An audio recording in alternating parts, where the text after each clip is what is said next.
Hello students, my self अभिषेक अग्रवाल और स्वागत करता हूं आपका आप ही के चैनल मैग्नेट ब्रेन्स पर। क्लास 12 की ऑर्गेनिक केमिस्ट्री का chapter aldehydes, ketones and carboxylic acid अब अपने बिल्कुल अंतिम पड़ाव पे पहुंच चुका है, मतलब अपने अंतिम वीडियो तक आ चुका है।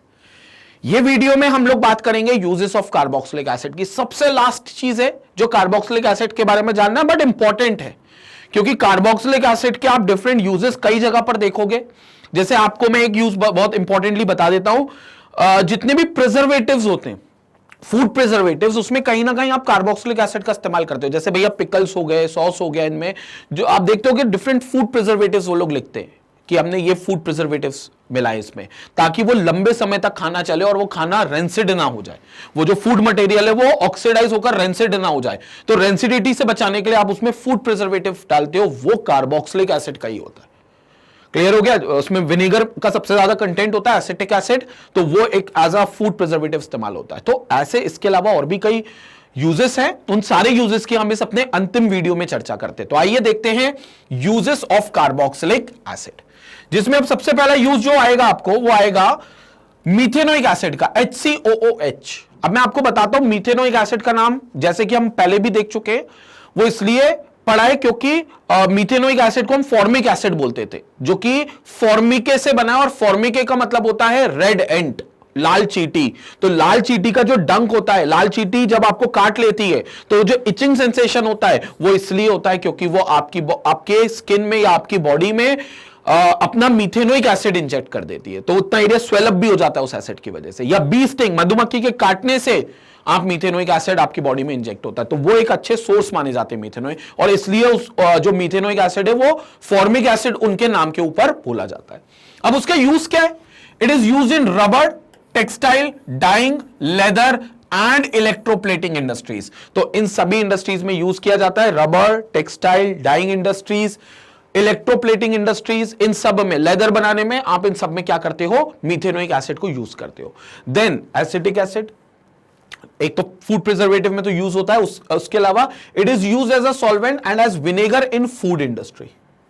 तो एक सॉल्वेंट की तरह भी इस्तेमाल होता है, क्योंकि ये एक अच्छा सॉल्वेंट हो सकता है जिसके मीडियम में बहुत सारी रिएक्शंस प्रोसीड सिंथेसाइज की जा सकती हैं, and more over it is also used in food industries. Food industry में भी इसका इस्तेमाल होता है क्योंकि ये फूड प्रिजर्वेटिव के रूप में इस्तेमाल किया जाता है।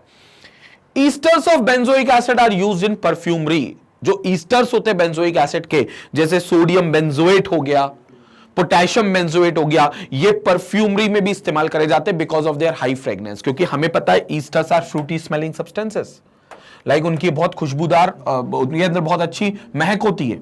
तो esters are fruity smelling organic compounds. So esters are basically fruity smelling organic compounds. So they are fruity smelling organic compounds. So that is why they will have a very good fragrance. So therefore esters of benzoic acid, benzoic acid से जो Easter बनेंगे वो perfumery में इस्तेमाल होंगे। Benzoic acid से Easter बनेगा कैसे, अपन एक बार देख लेते हैं जनरल रिएक्शन। जैसे बेंजोइक एसिड है, ईस्टर तो पता ही है, वैसे भी कार्बोक्सिलिक एसिड और अल्कोहल से बनता है, अपन ने तो मैकेनिज्म तक देखा है। Chemical properties of carboxylic acid के पार्ट 1 में मैकेनिज्म भी मैंने बताया। So this is C double bond O single bond OH plus R O and H। तो अब क्या होगा, यहां देखो, यहां से ये OH निकलेगा और यहां से ये H निकलेगा। तो एक जगह से निकलेगा OH और एक जगह से निकलेगा H, तो बोले तो वाटर मॉलिक्यूल निकल जाएगा। For this you need to use certain dehydrating agent, जो कि जनरली कंसंट्रेटेड H2SO4 हम यूज करते हैं ईस्टरिफिकेशन में। तो यहां पर क्या हो जाएगा फिर, main product benzene ring, H2O तो निकल गया, ये रही आपकी बेंजीन रिंग, और इस बेंजीन रिंग के साथ CO और O के साथ OR, तो it is C double bond O and then we have this as OR। ये हो गया आपका ester of benzoic acid, ester of benzoic acid. इसको जनरली एल्काइल बेंजोएट बोलेंगे, एल्काइल इसलिए क्योंकि अभी तक R डिफाइन नहीं है, तो it is alkyl benzoate, alkyl benzoate, alkyl benzoate. आप इसको एल्काइल बेंजोएट बोल दोगे। तो this is ester of benzoic acid, और ये जो होता है ये आपका सबसे ज्यादा यूज किया जाता है। So this is alkyl benzoate, alkyl benzoate. तो परफ्यूमरी में ये इस्तेमाल होता है क्योंकि इसकी अच्छी खुशबू होती है, बहुत अच्छी महक होती है इसकी। तो this is what we use as in perfume industries. तो ये इसके यूज है। इसके अलावा इसके एसिटिक एसिड का हमने देख लिया कि फूड प्रिजर्वेटिव में भी इस्तेमाल किया जाता है। स्क्रीनशॉट ले लो पहले इतने पार्ट का, फिर आगे बात करते हैं। स्क्रीनशॉट ले लो आप। नाउ इसके आगे देखते हैं। Sodium benzoate is used as a food preservative. ये देखो सोडियम बेंजोएट है which is also used as a food preservative. Sodium benzoate का अगर स्ट्रक्चर हम बात करें यहां पर, तो जो अभी हमने बेंजोइक एसिड बताया था उसमें H+ आयन की जगह सोडियम आयन दे दो। तो जो फूड प्रिजर्वेटिव में इस्तेमाल होता है, आप देखना कभी भी पैक्ड फूड मटेरियल्स जो होते हैं उसमें प्रिजर्वेटिव के नाम लिखे रहते हैं, तो उसमें सोडियम बेंजोएट लिखा रहता है। तो ये सोडियम बेंजोएट हो गया, COONA, ये हो गया आपका sodium benzoate. This is sodium benzoate. बनेगा कैसे, एक बार इसकी फॉर्मेशन भी देख लेते हैं।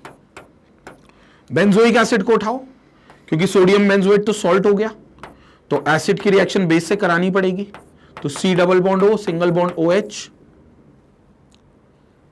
And they will going, this is benzoic acid,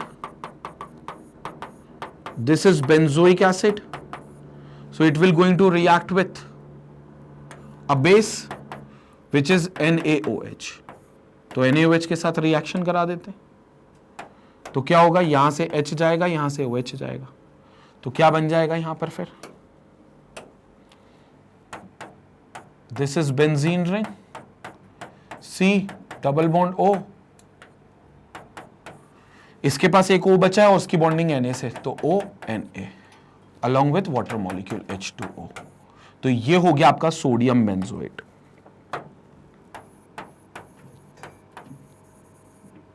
this is what we are having as sodium benzoate.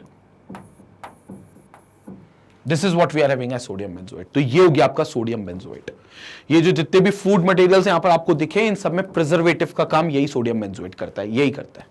उनको बचाए रखता है ऑक्सीडाइज होने से, जिससे वो खाना रेंसिड नहीं होता और लंबे समय तक आपको प्रिजर्व मिलता है।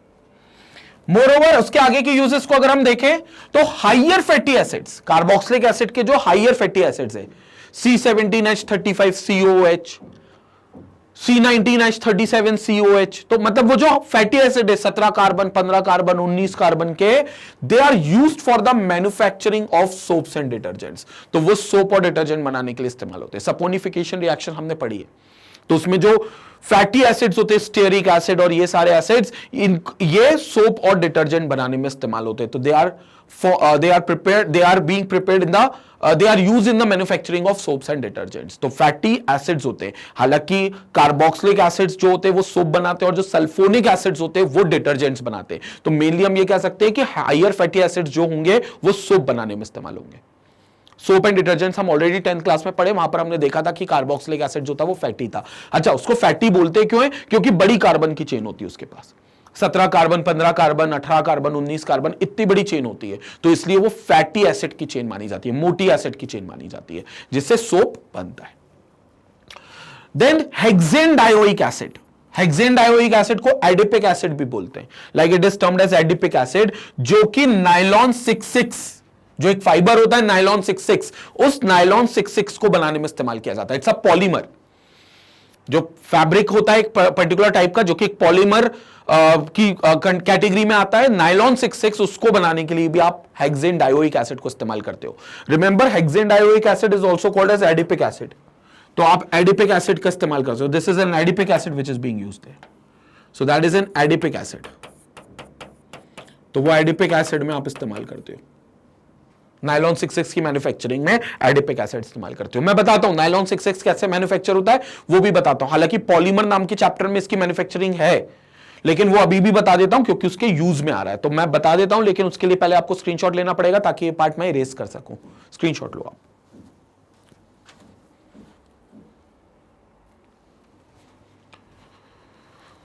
नाउ नाइलॉन 66 की मैन्युफैक्चरिंग देख लेते हैं कैसे होती है। पॉलीमराइजेशन रिएक्शन होगी जिसमें कंडेंसेशन पॉलीमराइजेशन होगा। So this is about the manufacturing of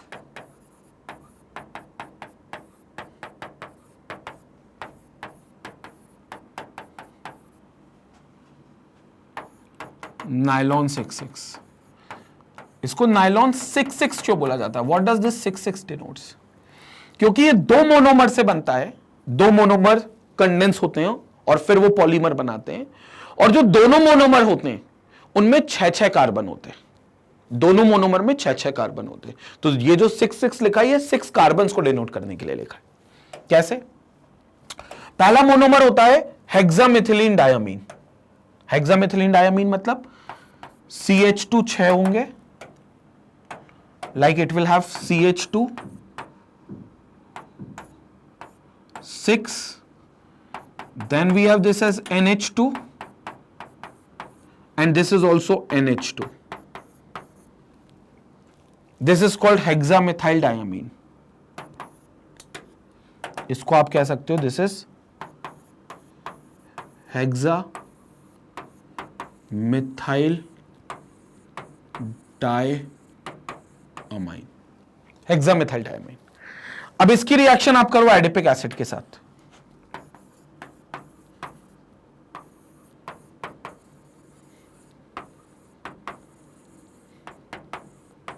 तो इसकी रिएक्शन आप करो एडिपिक एसिड के साथ, तो you will add adipic acid to this. Adipic acid बोले तो CH2 whole 4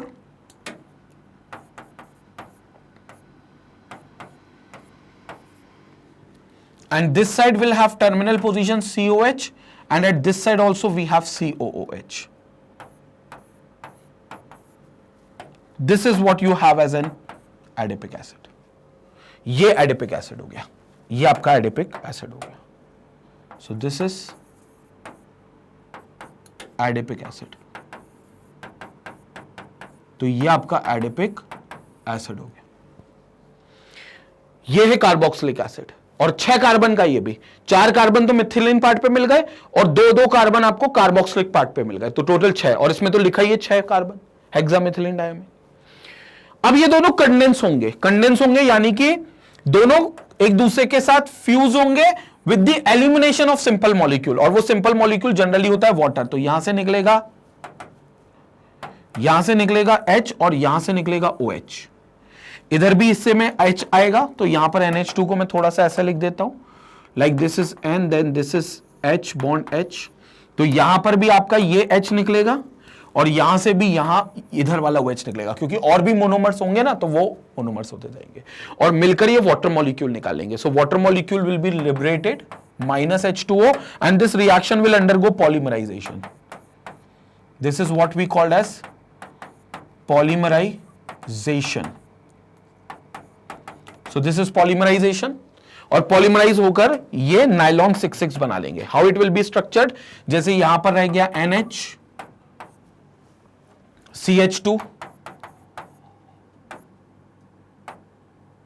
whole 6, then again we have NH which is bonded with carbonyl group, C double bond O, ये carbonyl group है, इससे bond हो जाएगा ये NH, then we have this as CH2 whole 4 and then we have this as C double bond O और यहां bond free. तो यहां पर ये मॉलिक्यूल्स जो होंगे ये जुड़ते जाएंगे, क्योंकि आप इसके भी N मॉलिक्यूल्स लोगे, इसके भी N मॉलिक्यूल्स लोगे, तो इसके भी आपके ये N मॉलिक्यूल्स तक जुड़ता जाएगा। So this is what you are having as an N molecules. This is what you called as nylon 6,6. So this is nylon 6,6 which is a polymer, a kind of a fiber, but this is nylon 6,6. तो यहां पर आप देखोगे adipic acid से आपने nylon 6,6 बना लिया, and this is how you can manufacture nylon 6,6 by adipic acid, which is again considered to be a use of carboxylic acid. तो नाइलॉन 6,6 बनाने में भी आप कार्बोक्सिलिक एसिड का यूज करते हो, प्रिसाइसली एडिपिक एसिड का। और क्योंकि इसमें भी 6 कार्बन है, इसमें भी 6 कार्बन है, इसलिए जो पॉलीमर बन रहा है उसके पास 2 6,6 लिखे हैं, 6,6, क्योंकि एक 6 कार्बन हेक्सामिथिलीन डायमीन के लिए और एक 6 कार्बन एडिपिक एसिड के लिए। तो यहां पर आपको ये डिनोट करता है, बहुत इंपॉर्टेंट चीज है। क्लियर हो गया? तो ये होते हैं यूजेस जो कि कार्बोक्सिलिक एसिड के होते हैं बच्चों। क्लियर हो गया? तो जल्दी से इस यूजेस का स्क्रीनशॉट ले लीजिए, और फिर हम लोग पूरा चैप्टर या जो कि कंक्लूड हो चुका है तो उनको इस वीडियो को भी कंक्लूड करेंगे। स्क्रीनशॉट लो आप।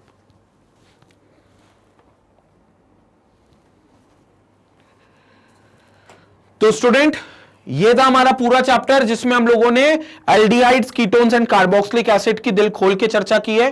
कैसे एल्डिहाइड, कीटोन और कार्बोक्सिलिक एसिड को आप प्रिपेयर कर सकते हो, क्या उनकी फिजिकल प्रॉपर्टीज होती है, क्या उनकी केमिकल प्रॉपर्टीज होती है, और कहां कहां वो इंडस्ट्रीज में या डोमेस्टिक पर्पसेस में यूज किए जाते हैं। डिफरेंट यूजेस को भी हमने देखा था, और इसी के साथ हमारा पूरा चैप्टर कंप्लीट होता है। अब अगला चैप्टर जो होगा वो भी हम ऑर्गेनिक पार्ट पे बनाएंगे, जिसमें हम लोग ऑर्गेनिक कंपाउंड्स कंटेनिंग नाइट्रोजन की बात करेंगे। तो नेक्स्ट चैप्टर जो अपलोड होगा आपको वो होगा ऑर्गेनिक कंपाउंड कंटेनिंग नाइट्रोजन की बात। और जैसा कि आपको पता है बच्चों, मैग्नेट ब्रेन्स पे क्लास 4 से लेकर क्लास 12 तक के केमिस्ट्री के अलावा सारे सब्जेक्ट्स मिलते हैं, जैसे मैथ्स से, फिजिक्स से, biology, SST, Sanskrit, English, Hindi जैसी लैंग्वेजेस के भी आपको वीडियोस मिलेंगे, जो आपकी पढ़ाई को बेहतर करने के लिए ना सिर्फ यूट्यूब चैनल पर मौजूद हैं बल्कि magnetbrains.com पर भी अवेलेबल हैं, जिनको आप फ्री में एक्सेस कर सकते हैं और इनसे जुड़े हुए नोट्स को भी डाउनलोड कर सकते हैं। Keep learning with Magnet Brains, stay connected, stay educated, take care.